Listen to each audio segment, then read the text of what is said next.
Bonsoir à tout le monde. Je voudrais commencer par remercier l'association Cognivance pour l'organisation de ce forum magnifique. Félicitations, c'est un magnifique événement. Merci beaucoup à Alexandre pour toute la coordination. C'est un plaisir d'être ici. Alors, tu disais que tu étais ravi que vous soyez aussi nombreux. C'est aussi un peu impressionnant avec un écran de cette taille. J'espère que j'ai aucune faute d'orthographe parce que ça ne change rien, mais bon, bref. Donc, enchanté, très ravi d'être ici pour vous présenter un petit peu l'histoire de la découverte des substances psychédéliques par le monde occidental.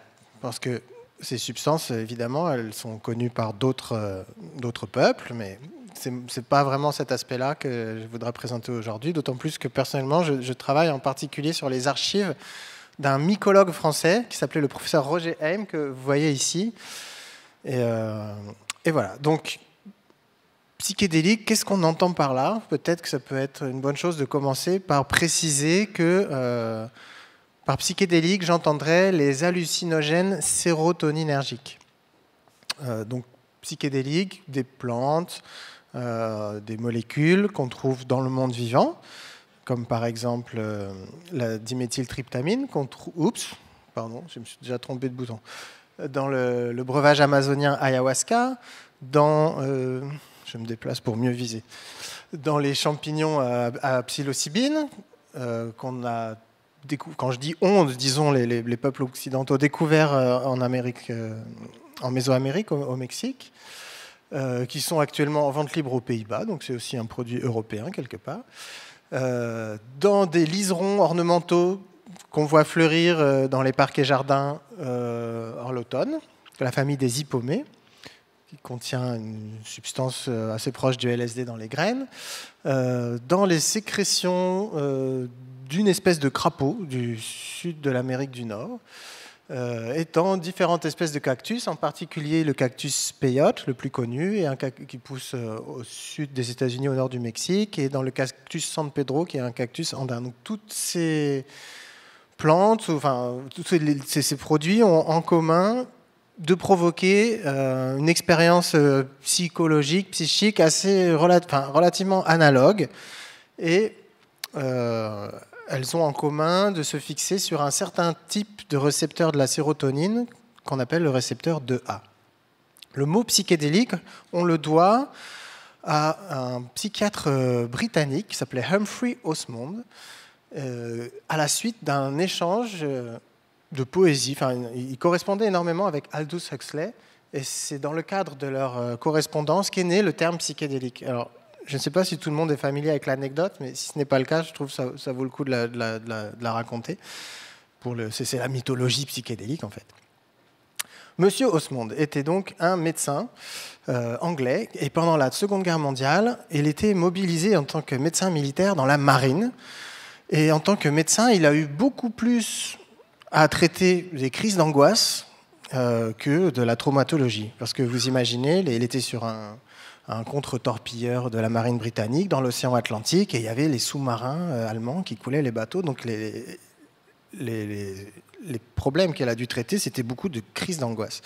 Donc c'est ça qu'il a mis sur la piste, enfin la voie de la psychiatrie après-guerre.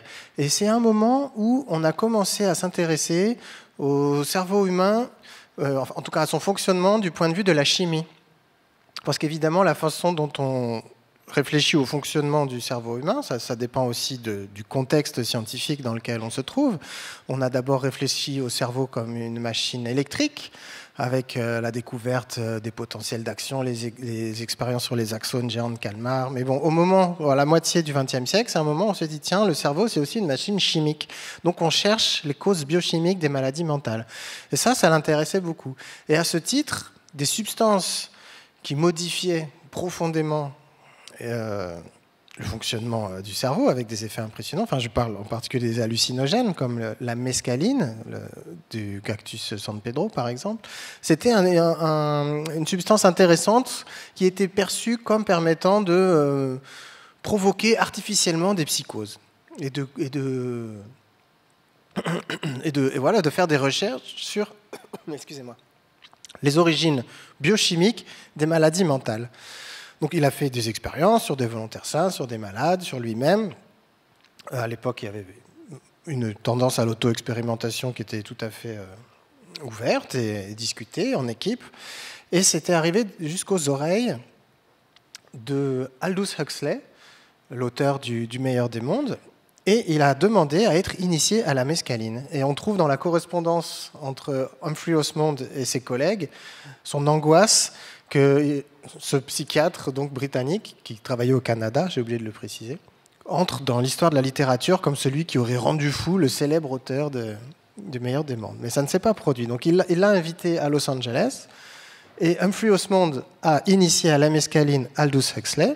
C'est cette initiation qui lui a fait produire son célèbre essai Les portes de la perception, The Doors of Perception, qui a bien sûr inspiré Jim Morrison et son groupe pour nommer leur groupe de rock The Doors, c'est en référence à cet ouvrage, qui raconte donc cette expérience de la mescaline. Et ce livre, finalement, va servir plus tard à l'hôpital de Weyburn, dans la province de la Saskatchewan, au Canada, pour expliquer aux patients ce à quoi s'attendre quand on prend une telle substance.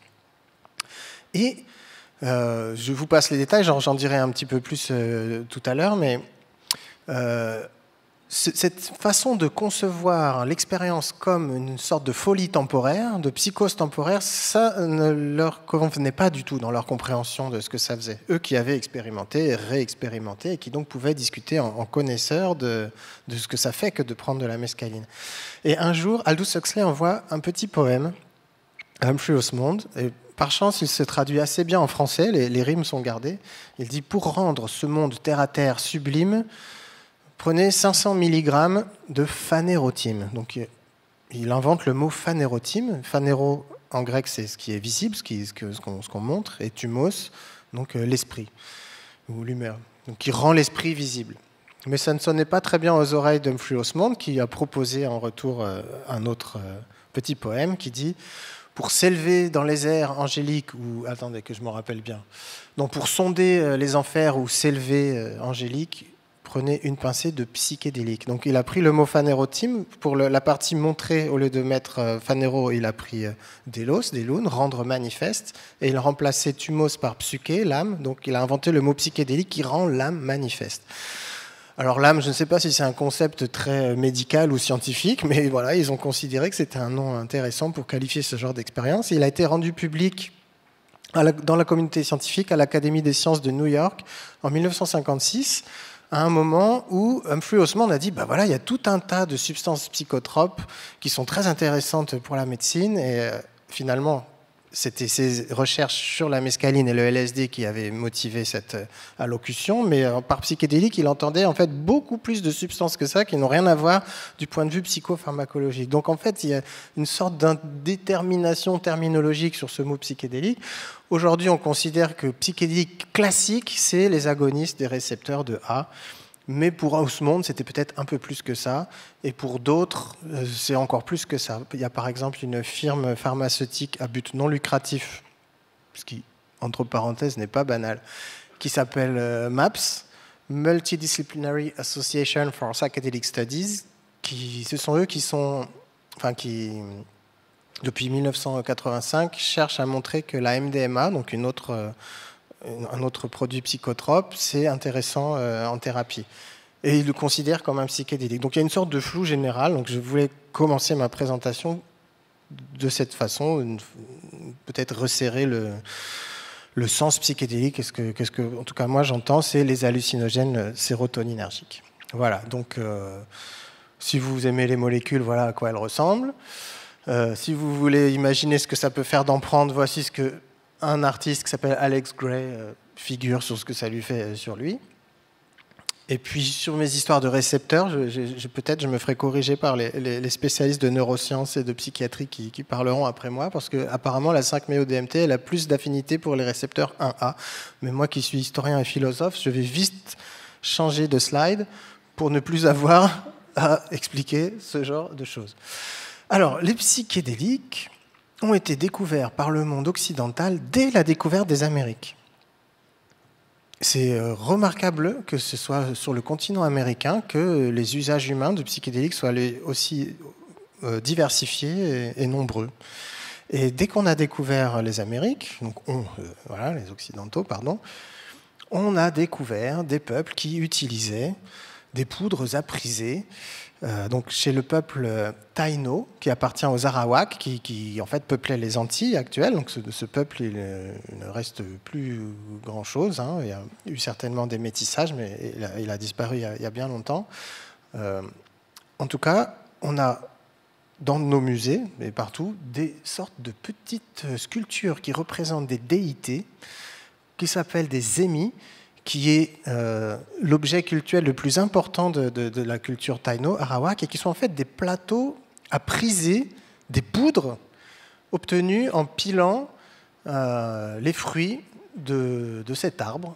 Et ça contient un mélange de substances psychoactives, en particulier de la 5-MeO-DMT et un petit peu de DMT. Ce peuple Taino-Arawak, il semble apparenté génétiquement et linguistiquement au peuple du Venezuela, qu'on appelle les Yanomami, attendez, je vais vous les remontrer, qui prennent ce genre de poudre à priser aussi. Voilà, voilà. Donc dès qu'on a découvert l'Amérique, on est tombé là-dessus. Et d'ailleurs, ces poudres à priser, on les prenait dans une sorte d'inhalateur sculpté, ou parfois confectionné avec du bois, qui s'appelle tabaco. Et ce serait ça qui nous a donné le mot tabac chez nous, quoi. Donc rien à voir. Une sorte de mélange, quoi, puisque le tabac aussi se prisait, comme vous le savez. Et si vous regardez un peu dans les collections des musées ethnologiques du monde ou des musées tels que le Met Museum à New York, vous cherchez ce mot-clé zémi, vous allez tomber sur tout un tas de sculptures qui sont des plateaux de prise de tableaux de plateaux pour priser ces substances hallucinogènes. On l'a découvert donc dès le XVe siècle. Alors le premier psychédélique à avoir été véritablement étudié par le monde occidental, c'est le cactus peyote. Et rapidement après, donc là j'ai oublié de citer la période temporelle dont je parle, mais on est à la fin du 19e, début 20e, et son principe actif, la mescaline. Et c'est grâce en fait à l'intervention d'Amérindiens que le monde savant occidental, en l'occurrence états-unien, s'est penché sur cette question de ce cactus hallucinogène. Un anthropologue, un ethnologue américain qui s'appelait James Money, un jour, donc il vivait dans une sorte de petite case tout seul, il cherchait à étudier les Indiens Kiowa. Un soir, une petite délégation d'Amérindiens vient le chercher et lui disent, voilà, ce soir on fait une cérémonie, on t'invite à observer cela. Et il se retrouve sous un tipi et il assiste à la prise rituelle de cactus peyote. Et il est bouleversé par ce qu'il voit. Une cérémonie très émouvante où il y a aussi un père qui arrive avec son enfant malade dans l'assemblée des gens qui sont en train de chanter sous l'influence du peyote en espérant que ça soignera son enfant. Et après cette nuit donc, de chant, donc, il n'en a pas pris ce soir-là et il a noté dans ses carnets, c'est une erreur que je ne refis plus jamais. Mais les Indiens lui ont demandé, voilà, nous avons une religion à nous, fondée sur l'absorption de ce cactus, et on aimerait bien pouvoir la pratiquer. Donc cette histoire est vraiment passionnante. Quand on se plonge dans cette histoire, on se rend compte aussi que la situation des Amérindiens à la fin du 19e siècle, c'est vraiment cataclysmique. Hein. Ils sont déportés, on les force à se sédentariser, les troupeaux de bisons ont été exterminés, il y a des massacres régulièrement. Si vous connaissez l'histoire de Wounded Knee, c'est plus de 300 femmes, hommes, enfants, vieillards qui se sont mis à danser dans le cadre d'une religion messianique qui s'appelle la Ghost Dance, et ils ont été massacrés pour cela. Et c'est peu de temps après que James Money en fait assiste à cette cérémonie du peyote où la plupart des Amérindiens sont traumatisés. Mais cette religion messianique dont je parlais, celle de la Ghost Dance, la danse de l'esprit, la danse de l'esprit, a créé des réseaux intertribaux. Et en fait, l'usage du cactus peyote va profiter de ces réseaux qui se sont créés du sud au nord des États-Unis à la faveur du développement du rail. Et l'usage cérémoniel du peyote, en fait, va monter jusqu'au Canada, très loin de l'aire de distribution géographique du cactus. Et je vous passe les détails qui sont très bien racontés dans un livre qui s'appelle Mescaline par l'historien Mike Jay. Mais en fait, où je voulais en venir, il y a une sorte de... Oui, voilà, c'est ça que je voulais dire, excusez-moi, j'ai cherché mes mots, mais ils se sont servis de la Constitution américaine qui protège la liberté de culte pour créer une église spécifiquement dédiée à l'utilisation du peyote comme un sacrement, quoi. Donc c'est la Native American Church, donc une église chrétienne. Et ce monsieur, Quanah Parker, donc un chef Comanche, c'est lui qui a dit cette célèbre tirade: l'homme blanc rentre dans l'église pour parler de Jésus, mais l'Indien rentre sous le tipi pour parler à Jésus. En tout cas, cet anthropologue James Mooney, il va consacrer sa vie à défendre le droit des Amérindiens à utiliser ce cactus. Et il a été parlé en haut lieu avec aussi le premier ethnologue états-unien d'origine amérindienne, Francis Laflèche, pour expliquer que en fait, les gens qui prennent du peyote, ça semble leur réussir. Vous savez qu'il y a une susceptibilité génétique à l'alcoolisme dans les populations amérindiennes, et dont les Blancs, les colons ont parfaitement tiré profit, d'ailleurs, en leur amenant l'eau de feu et pour les asservir, les affaiblir. Mais quand on rentrait dans la religion du peyote, en fait, il fallait quitter l'alcool, et ça semblait bien fonctionner. Et ça a été attesté en très haut lieu, vous voyez, à la Chambre des représentants, à Washington. Voilà, donc il y a déjà un début d'intérêt du monde médical états-unien pour le peyote, et cet intérêt, à la suite de publications d'auto-expériences de médecins avec ce cactus, va gagner le monde médical occidental. Et dans la fin du 19e, première moitié du 20e siècle, il y a une première vague de recherche sur la mescaline, en particulier donc en Europe centrale, dans le monde germanique, en Roumanie, en France aussi, avec aussi des grands noms de la science de l'époque. J'imagine que vous êtes familier avec Silas Ware Mitchell, qu'on considère comme l'un des pères de la neurologie, notamment le médecin et psychologue Havelock Ellis, l'un des pères de la sexologie, qui a dit « Chaque homme éduqué devrait consacrer au peyote une après-midi au moins, une ou deux fois dans sa vie ». Et en 1934, un des grands noms de la psychiatrie français, Henri Hay, aussi suggère l'emploi de la mescaline dans la dépression. Donc aujourd'hui, on semble redécouvrir l'intérêt thérapeutique de ces substances, mais il avait déjà été clairement formulé dans la première moitié du XXe siècle avec la mescaline. C'est assez intéressant de voir qu'en Amérique du Nord, il y a eu une influence du monde amérindien sur la façon dont on a administré ces substances. Alors, je sais que j'ai encore beaucoup de slides et pas beaucoup de temps, mais quand même, je trouve ça assez fascinant. Ce monsieur-là, vous le reconnaissez, c'est Humphrey Osmond, l'inventeur du mot psychédélique. Lui aussi, de façon tout à fait pas banale, il est parti travailler dans un hôpital flambant neuf de la province de la Saskatchewan au Canada, une province qui a eu un gouvernement socialiste, qui en Amérique du Nord est vraiment insolite, qui a mis vraiment beaucoup de moyens dans le système de santé. Et ils ont créé un hôpital psychiatrique flambant neuf, et c'est lui qui l'a dirigé. Voilà. Il a traversé l'Atlantique, il a trouvé ce poste de directeur d'hôpital, et là, il a pu vraiment mener des recherches approfondies sur le potentiel thérapeutique de la mescaline. Et ça, c'est arrivé jusqu'aux oreilles des Amérindiens Cris, donc des Amérindiens de la zone subarctique, qui appartenaient à la Native American Church, mais l'administration avait dit: la consommation de ce cactus hallucinogène, c'est responsable de la criminalité dans la communauté amérindienne, il faut interdire ça.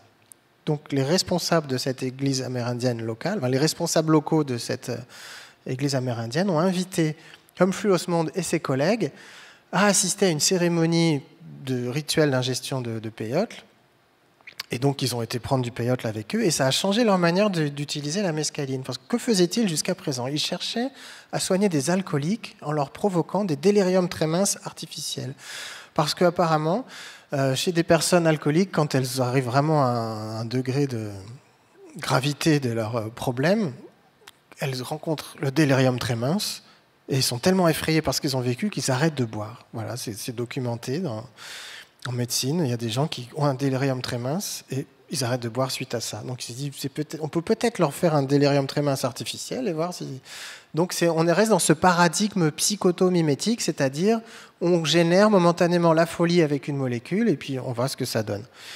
Mais après avoir vu que cette substance pouvait être administrée avec un cérémoniel, avec une dimension de sacralité et une préparation, eh bien, il s'est mis à s'inspirer de leur manière de procéder. Et voilà comment la médecine psychédélique moderne est née aux États-Unis avec cette influence amérindienne. Ça a été assez loin, en fait, parce que pour cet hôpital psychiatrique dont j'ai dit qu'il était flambant neuf, ils ont donné du LSD à un architecte qui a conçu, en fait, l'architecture intérieure de l'hôpital psychiatrique. C'est quand même pas banal, cette façon de procéder. Je ne sais pas s'il y a beaucoup de psychiatres dans la salle, mais renseignez-vous si les hôpitaux psychiatriques dans lesquels vous travaillez ont été conçus par un architecte sous LSD. Je ne crois pas. Ou si c'est le cas, dites-le moi. Alors, je viens de mentionner le LSD. On va fêter dans quelques jours le 80e anniversaire de la découverte de ses effets psychiques par un chimiste qui n'était absolument pas au courant qu'il allait faire cette découverte, le Suisse Albert Hofmann, dans les usines Sandoz. Donc l'histoire est connue. Il s'est senti bizarre un jour où il avait synthétisé cette substance. Donc il en a pris 250 microgrammes 3 jours plus tard en se disant c'est peut-être ça qui m'a fait ce sorte de vertige. Et là, il a découvert une expérience extrêmement intense. Et là, les laboratoires Sandoz dans lesquels il travaillait, on se sont mis à produire le LSD comme un médicament expérimental pour essayer de soigner tout un tas de choses. Mais là où je voulais en venir, ce qui est quand même aussi assez insolite, c'est que Hofmann, comme d'autres à son époque, avait perçu dans le potentiel de cette molécule une dimension politique, en fait, sociétale. Il a plaidé pour la création de centres d'initiation où des personnes en bonne santé pourraient venir pour faire l'expérience et créer, donc je le cite, les conditions d'un monde meilleur, d'un monde sans guerre, sans catastrophe écologique, un monde de gens heureux. C'est quand même peut-être un peu utopique, mais cette croyance, tiens, pourquoi ma slide est pixelisée? On m'a censuré ma slide? Mais oui. Bon, bah, croyez-moi, il y a marqué que les flics, excusez-moi, c'est une traduction littérale, devraient prendre du LSD. Ici, on dit ils devraient prendre des champignons. Ici, ils devraient prendre de l'ayahuasca. Là, c'est carrément Poutine qui devrait... Alors, j'en ai une autre qui se passe en France, mais j'ai peur qu'on me reconnaisse. Donc, je ne la passe pas. Bon, bref, il y a cette croyance que la généralisation de ce genre d'expérience pour améliorer la société. Je pense que ce serait bien de regarder comment ça se passait chez les Aztèques pour peut-être relativiser cet enthousiasme peut-être un peu naïf, qui était quand même une société impérialiste, coloniale, esclavagiste et pas... Enfin, je ne veux pas critiquer, j'espère qu'il n'y a pas d'Aztèques dans la salle, mais je ne pense pas qu'il y ait un peuple qui soit meilleur qu'un autre, mais tout ce que je veux dire, c'est que cette croyance, même si elle est répandue, elle doit être quand même un petit peu tempérée. Donc revenons au LSD en tant que médicament. Dans le livret explicatif du médicament, il est indiqué que les médecins pourraient en prendre eux-mêmes. C'est pas banal ça. Souvent on explique comment l'administrer aux patients, mais ils disent aux médecins prenez-en sur vous-même. Voyez ce que ça fait, puis testez ça sur vos malades. Encore une fois, là, on est toujours dans ce paradigme psychotomimétique où on imagine que ça permet d'accéder au contenu mental de gens qui sont schizophrènes. Par la suite, ça changera, mais c'est quand même la première fois, me semble-t-il, dans l'histoire du médicament qu'on demande aux médecins de tester sur eux-mêmes avant de donner à leurs patients. Alors, il y a eu donc on est après-guerre, les effets psychiques du LSD ont été découverts en 1943, et dès la fin de la Deuxième Guerre mondiale, au début des années 50, le laboratoire Sandoz distribue gratuitement des millions de doses de LSD dans le monde entier, ou en tout cas dans le bloc de l'Ouest, en disant aux chercheurs, testez ça sur vous-même, testez ça sur vos patients, et renvoyez-nous des rapports d'expérience. Donc c'est exactement ce qui s'est passé. Et le LSD est devenu le médicament le plus étudié au monde, avec des milliers d'articles scientifiques. Plus de 40 000 patients ont reçu la substance. Et ça permet déjà d'avoir un certain recul sur la dangerosité, la toxicité. Donc, Vous voyez ici des chiffres tout à fait rassurants pour un médicament psychiatrique. Donc il y a eu, et c'est comme si après il y avait une amnésie totale sur une période où il y a eu une effervescence scientifique dans le monde de la psychologie, de la psychiatrie, des sciences comportementales autour de ces substances. Donc mescaline, LSD, et aussi la psilocybine, le principe actif des champignons hallucinogènes du Mexique. Donc c'est cette partie-là que je connais le mieux, puisque un jour, quand j'étais étudiant, donc il y a à peu près 20 ans, j'étais étudiant en sciences de l'environnement au Muséum d'histoire naturelle, et à la faveur d'un stage quelque part en Bretagne, j'ai découvert une énorme quantité de papiers scientifiques écrits par Roger M. C'était un endroit où manifestement il allait travailler, donc j'ai retrouvé dans un placard. C'est ça qui m'a permis de découvrir le sujet incroyablement passionnant de la découverte des champignons hallucinogènes du Mexique, qui permettent de connecter ensemble de l'ethnologie des peuples amérindiens, en particulier les Mazatèques, les Zapotèques, les Mixtèques, de l'archéologie avec ce genre de petites statuettes. Vous avez peut-être vu dans les stands, on a une réplique. De la psychiatrie, de la psychologie, de l'histoire de l'art, et j'en passe. C'est vraiment incroyablement fascinant, toute cette aventure. Donc, ce monsieur-là que je vous montrais, Roger M., c'est un mycologue qui, parce qu'il était ami avec un couple d'ethnologues américains, a participé à la découverte des champignons hallucinogènes du Mexique. Et c'est pourquoi c'est en France, donc à Paris, qu'on a mis au point pour la première fois la culture semi-industrielle des espèces utilisées par les Amérindiens du Mexique. Donc ça, c'est le genre de choses que je trouve au muséum dans le cadre de ma thèse. Ça, je l'ai trouvé dans le garage du petit-fils du mycologue en question. Donc je le balance, j'espère qu'il n'est pas dans la salle. Bon, c'est les traces matérielles d'une aventure sensationnelle. On aurait dû découvrir le principe actif en France, mais le chimiste du muséum à qui on a confié cette tâche a fait tomber la fiole par terre. Il voulait pas trop, il s'intéressait pas trop. Et donc, c'est en Suisse, je le montrerai dans quelques slides, qu'on a découvert la psilocybine. Mais quand même, je sais qu'il ne me reste que 5 minutes, mais un mot quand même sur cette page de codex assez sensationnelle qui date du XIVe siècle, où on voit donc clairement des champignons un peu partout, des déités qui s'échangent des champignons. Et j'attire votre attention sur cette figure de plongeur, une personne qui plonge dans l'inframonde comme ça, après avoir consommé des champignons. Et cette figure de plongeur, en fait, on la retrouve dans des sculptures en forme de champignons. Donc ça rentre dans la famille de ce qu'on appelle les mushroom stones, des sculptures en basalte, le plus souvent avec des formes de champignons. Il y a le pied du champignon est parfois humanoïde, parfois anthropomorphe. Et là, on a cette figure de plongeur qu'on retrouve dans un codex. Donc ça, selon l'ethnologue Wasson, c'est la figuration des champignons hallucinogènes du Mexique. Et on retrouve cette figure de plongeur sur le plafond orné d'une église qui a été, donc, mexicaine bien sûr, décorée dans le style baroque indigène, précisément dans la même région où on a découvert au XXe siècle que les cultes de champignons hallucinogènes persistaient. Et dans la langue aztèque, le nahuatl, les champignons sont appelés affectueusement les enfants ou les petits-enfants. Et cette église est couverte de petits-enfants et de petits anges. Voilà, en espagnol, ces champignons hallucinogènes sont appelés les niños ou les angelitos. Et donc, vous voyez, c'est probablement une référence au fait que perdurait secrètement le culte de ces champignons. Alors, j'accélère.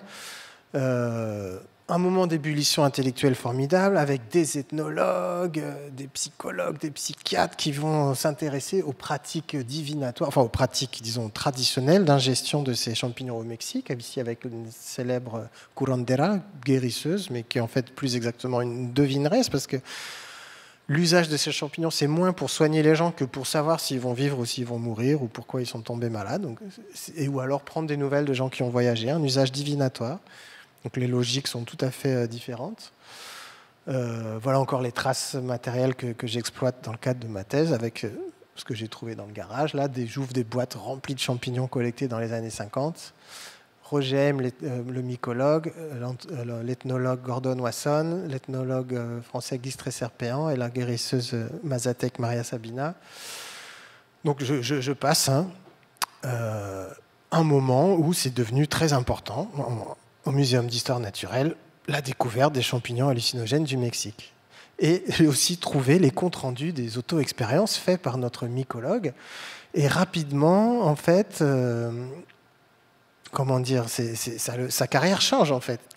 Il s'intéressait à tout un tas de choses, et là, vraiment, il mène des recherches approfondies sur des aspects purement biologiques, mais aussi sur les aspects psychologiques, parce que vous savez, le monde de la mycologie est lié au monde de la toxicologie, hein. Mais là, il s'agit pas vraiment de toxicologie. Donc un intérêt sur les phénomènes optiques. Donc je suis obligé de passer, mais je vous garantis que c'est passionnant. Incursion de figures d'art amérindien dans des revues qui normalement ont des champignons, tout ce qu'il y a de plus ennuyeux. Soudain, pouf, on a des figures de dragons psychédéliques. On en a parlé de façon extensive dans les salons du champignon des années, jusqu'à ce que la police débarque en 1966 pour dire vous allez nous enlever tout ça. Donc le principe actif identifié en Suisse, comme je vous le disais, et va permettre le test d'un nouveau médicament à base de psilocybine. Et alors que vous avez certainement vu dans la presse, dans Le Figaro, Le Nouvel Obs, Le Monde, il y a plein de titres depuis 2 ans qui disent « Ah, attends, et si jamais les hallucinogènes étaient des médicaments ?» Le Figaro littéraire nous le disait déjà il y a 65 ans, avec une tribune de Roger Haim. Alors cette substance, la psilocybine, le principe actif des champignons hallucinogènes, a été testé pour la première fois au monde à Paris, à l'hôpital Sainte-Anne, mais ça n'a pas très bien marché. Les doses administrées étaient assez faibles et il n'y avait pas cette prise en compte de l'importance de la préparation psychologique du patient ou de l'environnement, du cadre, ce qui avait été le cas aux États-Unis, probablement grâce à l'influence d'une part des Amérindiens, que je vous citais tout à l'heure, mais aussi des usagers, des gens qui ont découvert la substance par eux-mêmes en dehors du cadre médical, qui ont apporté une forme d'expertise aux médecins qui faisaient les expériences. Donc en France, ça n'a pas très bien marché. Il y a eu quelques cas de guérison exceptionnels, mais qui relèvent plus de l'accident heureux que d'une règle générale. Ça, c'est le salon du champignon. C'était certainement autour de 1958, avec la psilocybine présentée en public. Mais en 1966, au moment où c'est prohibé, la police va véritablement arriver au salon du champignon pour demander d'enlever les vitrines consacrées à ce sujet. Passionnant. Donc si vous voulez en savoir plus, avec quelques collègues historiennes, on a un papier là, qui va sortir vraiment d'ici peu sur l'histoire de l'administration des psychédéliques en France. Et ça, c'est une étude de cas d'une fois où la psilocybine a bien marché chez une personne anorexique. C'est fini, je crois, c'est bientôt la fin, c'est le moment de conclure. Pour conclure, il est temps de dire quoi, attention, ce genre de substance provoque apparemment des changements dans les croyances métaphysiques. Ça semble détourner les usagers d'un matérialisme dur pour les amener vers une forme d'animisme. Donc si jamais on doit administrer ça à des patients, il faudrait quand même les prévenir. Et puis ça soulève un certain nombre de problèmes éthiques, philosophiques. À quel point est-ce qu'un traitement peut changer la personnalité des gens et leurs croyances? Je pense que c'est une bonne manière de commencer à conclure, surtout que je vois une pression oculaire sur moi. Oui, je finis. Donc, ça provoque des expériences de type spirituel ou mystique, ce n'est pas rien. Et parallèlement à cette exploration thérapeutique, il y a eu cette exploration, disons, intellectuelle, un usage exploratoire purement philosophique, qu'il serait peut-être bon de poursuivre, sachant que ces substances ont permis à de grands scientifiques peut-être d'élaborer leurs propres théories, comme Carlo Rovelli, le physicien, mais j'ai promis que je finirais. Tant pis pour cette anecdote passionnante. Si on se croise dans les couloirs, laissez-moi vous raconter comment une famille s'est intoxiquée sans faire exprès, mais sans vraiment le regretter, au point d'appeler leur villa du nom du champignon. Et comme j'ai promis que je m'arrêtais maintenant,